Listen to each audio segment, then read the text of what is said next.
Hello అండి, welcome to profit master dot in. ఇక ఈరోజు మార్కెట్స్ కానీ గమనిస్తే ఓపెనింగ్ ఫ్లాట్గా ఓపెన్ అయినాయి. తర్వాత అక్కడ నుంచి ఒక దశలో చాలా స్ట్రాంగ్గా ఉన్నాయి అని కూడా చెప్పొచ్చు అండి. 60 to 70 పాయింట్స్ దాకా నిఫ్టీ పాజిటివ్గా వెళ్ళింది. అయితే మళ్ళీ సెల్లింగ్ అనేది హయ్యర్ లెవెల్స్లో సెల్లింగ్ వచ్చి ఓవరాల్గా ఫ్లాట్గా +23 పాయింట్స్ పాజిటివ్గా క్లోజ్ అయింది. 11,896 దగ్గర నిఫ్టీ క్లోజ్ అయింది. ఈరోజు హై నిఫ్టీకి 11,949 అనమాట. అదేవిధంగా లో కానీ గమనిస్తే 11,837. అయితే ఈరోజు గ్లోబల్ క్యూస్ పరంగా కూడా మనకి మార్నింగ్ టైంలో చాలా అన్నీ కూడా వీక్గా ఉన్నాయి. అయితే గ్లోబల్ మార్కెట్స్ అన్నీ కూడా ఈరోజు ఫ్లాట్గా మైనస్లోనే క్లోజ్ అయినాయి. మన మార్కెట్స్ మిగతా అన్ని మార్కెట్స్ కన్నా అవుట్ పర్ఫార్మెన్స్ చేస్తుంది. మనకి గత కొన్ని రోజులుగా మనకు తెలిసిందే. అంటే మన మార్కెట్ చాలా స్ట్రాంగ్ ఉందని అందరికి తెలిసిందే.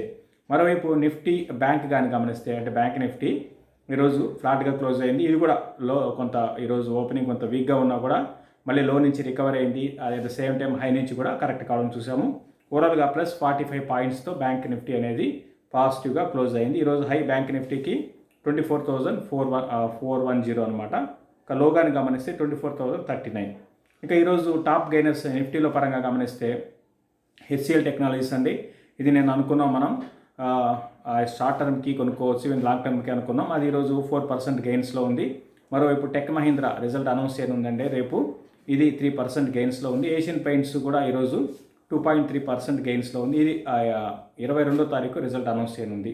తర్వాత టాప్ లూజర్స్ కానీ గమనిస్తే బ్రిటానియా ఈరోజు టాప్ లూజర్. నిన్న రిజల్ట్ అనౌన్స్ చేసింది, మనకు తెలిసిందే. మార్కెట్ అవర్స్ అయిన తర్వాత వచ్చాయి. 23% ప్రాఫిట్స్ మనకి నెట్ ప్రాఫిట్ ఇంక్రీజ్ అయింది. అయితే ఈ స్టాక్లో ప్రాఫిట్ బుకింగ్ అనేది కొంచెం కనపడింది. 5% ఈ స్టాక్ కరెక్ట్ అయింది. తర్వాత ఓఎన్జీసీ అండ్ ఐఓసీ లాంటి స్టాక్స్ ఈరోజు మైనస్లో ఉన్నాయి. ఎక్కువగా పిఎస్యు స్టాక్స్ బాగా అంటే పడినాయి, ఇంకా పడుతూనే ఉన్నాయండి, అది గమనించాలి. పిఎస్యు స్టాక్స్ అన్నీ కూడా ఈరోజు బాగా మైనస్లో ఉన్నాయి. ఇది ఓవరాల్గా. ఇక టాప్ గెయినర్స్ కానీ చూసుకుంటే F&O స్పేస్లో వోడాఫోన్ ఐడియా అండి 9.5% పెరిగింది. 8.7% పెరిగిందండి. చాలా స్ట్రాంగ్గా ఈ స్టాకు ఉంది, చాలా స్ట్రాంగ్గా ఉంది.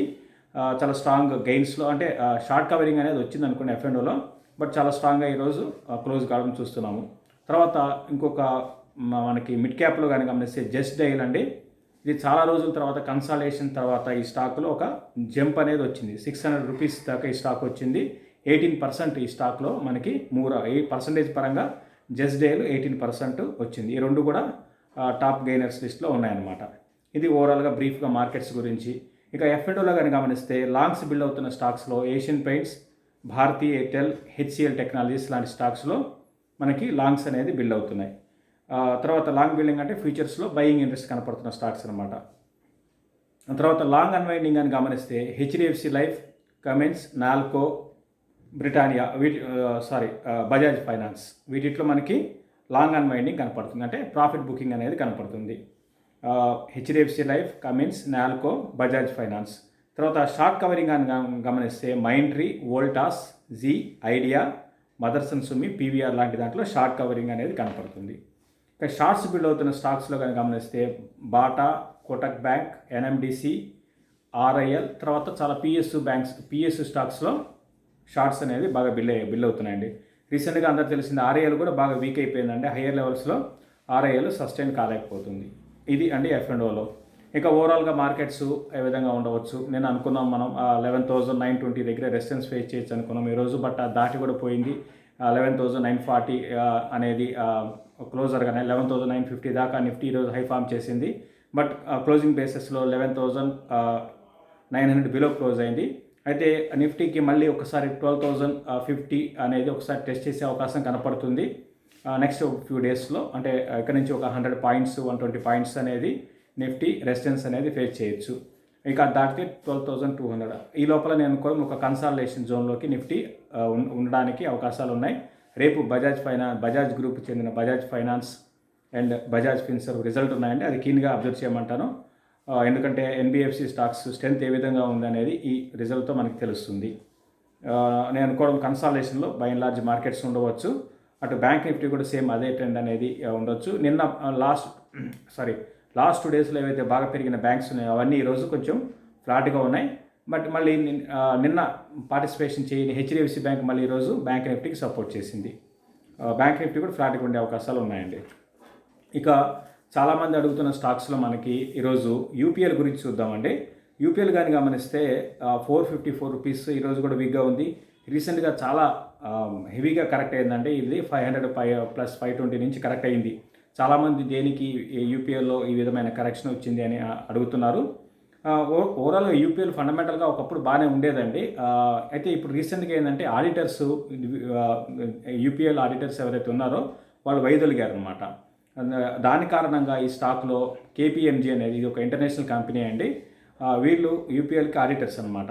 వీళ్ళు ఆల్ ఆఫ్ సడన్గా ఎప్పటి నుంచో వీళ్ళకి ఆడిటర్స్ ఉన్నవాళ్ళు ఒకసారి బయటికి వెళ్ళేటప్పటికి అందరికీ ఒక భయాలు, అనుమానాలు అనేది వచ్చాయి. దేనికి అంటే మామూలుగా వీళ్ళు ఏంటంటే ఒక 2019లో ఒక అరిస్టా లైఫ్ సైన్సెస్ అనే ఒక ఇంటర్నేషనల్ కంపెనీని వీళ్ళు అక్వైర్ చేసుకున్నారు. పెద్ద డీల్ అనమాట ఇది.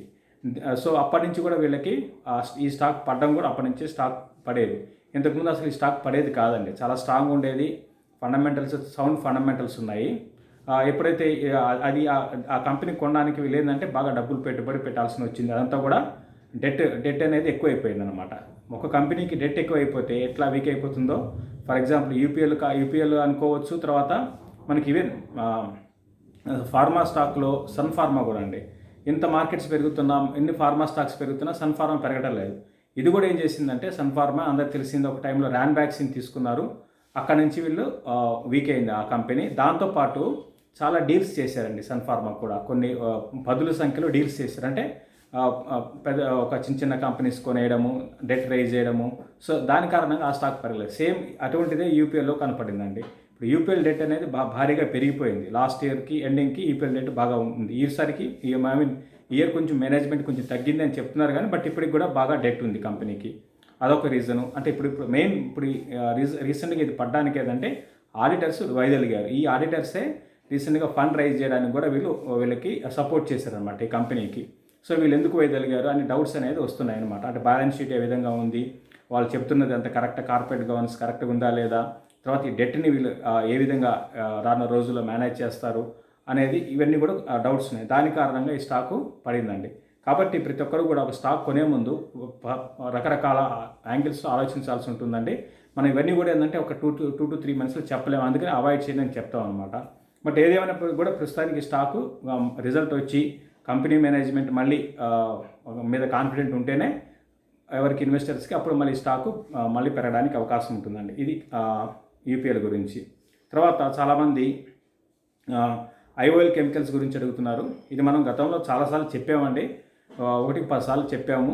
మనం గతంలో రికమెండ్ చేసాము. తర్వాత ఇది మల్టీమేగర్ అయిన స్టాకు రీసెంట్గా 898కి వెళ్ళి అక్కడి నుంచి కరెక్ట్ అవుతూ ఉంది. మంచి ఫండమెంటల్స్ బాగున్నా కూడా ప్రస్తుతానికి కొంచెం వీక్గా ఉందండి. వీక్ ఇన్ ద సెన్స్ బాగా పెరిగింది కాబట్టి ఆబ్వియస్గా ఒక ప్రాఫిట్ బుకింగ్ అనేది ఈ స్టాక్లో చూస్తున్నాము. ఇదేంటంటే అటు ఏపీఎస్లో ఉన్నారు. ఏపీఎస్లో కూడా వీళ్ళు ఏంటంటే స్పెషాలిటీ ఏపీఎస్లో కూడా లేదండి. మామూలు ఇబుప్రోఫెన్, మెట్ఫార్మిన్, తర్వాత యాంటీస్టాటిన్ డ్రగ్స్లో యాంటీస్టాటిన్లో వాటిలో ఏపీఎస్ ఉన్నారు. స్పెషాలిటీ కెమికల్స్ ఉన్నాయి. స్పెషాలిటీ కెమికల్స్ అంటే అవి కూడా ఫార్మాలో ఉపయోగించే కెమికల్స్ అనమాట. అయితే ఫండమెంటల్స్ పరంగా స్ట్రాంగ్ ఉంది. అంటే వాళ్ళు చూపించిన లెక్కల ప్రకారము వాళ్ళు చూపించిన ఏదైతే రిజల్ట్ ప్రకారం అంతా కూడా బాగానే ఉంది. ఇప్పుడు ఏంటంటే ఇబుప్రోఫెన్ పారాసిటమాల్ కొంచెం డిమాండ్ అనేది తగ్గింది. ఒకప్పుడు బాగా ఎక్కువ ఉండేదండి. దాని కారణంగా ఈ స్టాక్ భారీగా పెరిగింది. రిజల్ట్ పరంగా అయితే బాగున్నాయి. ఇప్పుడు ప్రస్తుతానికి రీసెంట్గా ఎవరైనా కొనుంటే హోల్డ్ చేయండి. లాంగ్ టర్మ్కి బాగానే ఉండొచ్చు. బట్ షార్ట్ టర్మ్ మాత్రం కొంచెం రేంజ్ బౌండ్లో ఉండే అవకాశాలు కనపడుతున్నాయి. ఇన్వెస్ట్మెంట్కి మంచి స్టాకేనండి. ఈవెన్ ఇప్పుడు ఈ లెవెల్లో కూడా ఇది వాల్యుయేషన్స్లో అట్రాక్టివ్గా ఉందని చెప్పొచ్చు. కాబట్టి ఎవరైనా కొత్తగా కొనాలనుకుంటే కరెక్షన్స్లో చిన్న కరెక్షన్స్లో కొనుక్కోవచ్చు. ఇది ఐఓఎల్ కెమికల్స్ గురించి. ఇక చాలామంది అడుగుతున్న చాలా స్టాక్స్ అండి. IDBI, BHEL, BPCL, Power Grid, SAIL, BHEL ఇవన్నీ కొన్నాను. సేమ్ ఇదే మెసేజ్ పెట్టారండి. ఇవన్నీ మార్కెట్ పెరుగుతుంటే ఎందుకు పడుతున్నాయి, ఏం చేయాలి అని సమాధానం అంటే ఏం చేయాలని అడుగుతున్నారు. సో నేను మన ప్రాఫిట్ మాస్టర్ ఫస్ట్ నుంచి చూసిన ప్రతి ఒక్కరు చూడండి, పిఎస్యు స్టాక్స్ని అవాయిడ్ చేయండి అని చెప్తూనే ఉన్నామండి. ఇప్పుడు మీకు ఈవెన్ రీసెంట్గా కానీ చూస్తే ఓఎన్జీసీ అసలు 52 వీక్ లోస్, లైఫ్ టైం లోస్కి వెళ్తూనే ఉంది. అన్ని స్టాక్స్ 1-2 పక్కన మినహాయిస్తే బాగా వీక్ అయిపోతున్నాయి. బిహెచ్ఎల్ రీసెంట్గా 20 డేస్ నుంచి 40కి వెళ్ళింది. అదంతా స్పెక్యులేషన్లో బాగా వెళ్ళింది. ఒక ఇన్వెస్ట్మెంట్ చేసేటప్పుడు ఒక్క పాయింట్ పట్టుకొని ఇన్వెస్ట్మెంట్ చేయకూడదండి. ఒక్కసారి మీరు చూడండి. ఇప్పుడు టాటా స్టీల్ ఉంది, సెయిల్ ఉంది, సెయిల్లో 36,000 మంది ఎంప్లాయీస్ అండి. వాళ్ళ ప్రొడక్షన్ కెపాసిటీ ఏంటంటే టాటా స్టీల్ సెయిల్ కన్నా 2 రెట్లు ఎక్కువ ఉంది. అదే సెయిల్లో ఎంప్లాయీస్ 65,000 మంది ఎంప్లాయీస్. సేల్ డెట్ ఎంత ఉంది, వీళ్ళకి ప్రాఫిట్. ఇంకోటి గవర్నమెంట్ కంపెనీ ఏంటంటే ఇది ప్రాఫిట్ చేసుకుందాం అనే ఉద్దేశంతో ఉండదండి. ఆర్గనైజేషన్ సర్వీస్ ఓరియంటెడ్గా ఉంటాయి. సో ఇప్పుడున్న పరిస్థితుల్లో పిఎస్యు స్టాక్స్లో, పిఎస్యు కంపెనీస్లో వాళ్ళు ఇప్పుడున్న కాంపిటీషన్ తట్టుకొని ముందుకు ఏ విధంగా వెళ్తారో ఒకసారి ఆలోచించండి. దీని వెనకాల చాలా ఉంటాయండి. అంతేగాని గవర్నమెంట్ కంపెనీ కదా, పిఎస్యు కంపెనీ కదా, 30 రూపాయల్లో ఉంది కదా, 20 రూపాయల్లో ఉంది కదా, ఏమైంది, ఐఓసి ఏమైంది, బిహెచ్ఎల్ ఏమైంది, తర్వాత ఐడిబిఎల్ అయింది, ఇవన్నీ కూడా పడుతూనే ఉన్నాయి. ఒక్కసారి ఆలోచించుకొని ఇన్వెస్ట్ చేయండి. ఒకసారి స్టాక్ మార్కెట్లో ఒక ప్రైస్ మనకి రాకపోతే మళ్ళీ రాదండి. సరే ఈరోజు వద్దన్నాను, మళ్ళీ రేపు పెరిగితే మీరు పెరిగింది అంటారు. అవి ట్రేడింగ్ బౌన్సెస్ అండి. ఒక ఇన్వెస్ట్మెంట్ చేసేటప్పుడు మనం ఫండమెంటల్ అనాలిసిస్ మనకి మా క్లాసెస్లో కూడా ఇవే చెప్పామన్నమాట. ఎటువంటి స్టాక్స్ని అవాయిడ్ చేయాలి, ఎందుకు అవాయిడ్ చేయాలి, మెయిన్ రీజన్ ఏంటంటే దానికి వెనకాల స్టడీ చేయాలి, రీసెర్చ్ చేయాలండి. మనం కానీ చూస్తే ఏ ఒక్క పిఎస్యు కంపెనీని ఇంతవరకు రికమెండ్ చేయలేదు. అది కాకుండా లాస్ట్ 10 ఇయర్స్లో ఒక పిఎస్యు స్టాకు కంటిన్యూస్గా ఇయర్ ఆన్ ఇయర్ గ్రోత్ చూపిస్తూ ఇన్వెస్టర్స్కి రిటర్న్ ఇచ్చింది పెద్దగా ఏది లేదండి. కోల్ ఇండియా కానీ చూడండి మీరు, ఇవన్నీ కూడా భారీగా ఎక్కడి నుంచో పడుతూ ఉన్నాయి. ఎన్టీపీసీ చూడండి, కోల్ ఇండియా చూడండి, వీటిని డివిడెండ్స్ ఇస్తాయి. అంతేగాని ఏదైనా ఒక్కొక్కసారి రీసెంట్గా హెచ్ఏఎల్ పెరిగింది, న్యూస్ బేస్డ్ ర్యాలీ వచ్చింది, అట్లా పెరగొచ్చేమో, అంతేగాని కంటిన్యూస్ గ్రోత్ అయితే ఉండదండి. కాబట్టి ఇన్వెస్ట్ చేసే ముందు, ఈవెన్ పిఎస్సీ కాదు, ఏ స్టాక్లో కూడా ఇన్వెస్ట్ చేసే ముందు మనం బయటికి మార్కెట్లో వెళ్ళినప్పుడు ఒక వంకాయలు కొనాలంటే ఒక అరగంట సేపు, ఒక 50 రూపాయలు 60 రూపాయల వంకాయల కోసం ఎంత టైం స్పెండ్ చేస్తామంటే 20 మినిట్స్ 30 మినిట్స్ టైం స్పెండ్ చేస్తాం. ఒక 1 lakh 2 lakhs 5 lakhs ఇన్వెస్ట్ చేస్తున్నప్పుడు దాని మీద రీసెర్చ్ చేయాలి, లేదా ఎవరు అడ్వైజర్ అని తీసుకోవాలండి. ఎందుకంటే చాలామంది పిఎస్యు స్టాక్స్లో ఇరుక్కుపోయి ఉన్నారు. దాని గురించి చెప్తున్నాను. కాబట్టి ఇప్పుడైనా సరే 1-2 సార్లు ఆలోచించుకోండి. ఇది క్లోజింగ్ రిపోర్ట్ అండి. ఇంకా చూస్తున్న ప్రతి ఒక్కరు కూడా షేర్ చేయండి, లైక్ చేయండి. అదేవిధంగా కొత్తగా ఏమైనా చూస్తే ప్రాఫిట్ మాస్టర్ యూట్యూబ్ ఛానల్కి సబ్స్క్రైబ్ చేసుకోండి. దీంతోపాటు నెక్స్ట్ వీక్ నుంచి మనకి ఫండమెంటల్ అనాలిసిస్ 6 క్లాసెస్ ఉంటాయండి. మొత్తము 16 hours దాకా ఉంటుంది. ఫుల్ లెంత్ వర్క్షాప్స్ ఉన్నాయి. స్టార్టింగ్ బేసిక్స్ నుంచి రేషియో అనాలిసిస్, ఇప్పుడే చెప్పాం కదా, ఏ స్టాక్స్ అవాయిడ్ చేయాలి, ఏ సెక్టర్ని ఇప్పుడు రాను రోజుల్లో ఏ సెక్టర్ బాగుండొచ్చు, ఎటువంటి స్టాక్స్ మల్టీ బ్యాగర్ కానున్నాయి, ఇవన్నీ కూడా మనం దీంట్లో డిస్కస్ చేస్తాం. ఇంట్రెస్ట్ ఉన్న వాళ్ళు కింద మెసేజ్ బాక్స్ ఉంటుంది, దాన్ని క్లిక్ చేయండి. పూర్తి వివరాలు అందులో ఉంటాయండి. థ్యాంక్ యూ అండి.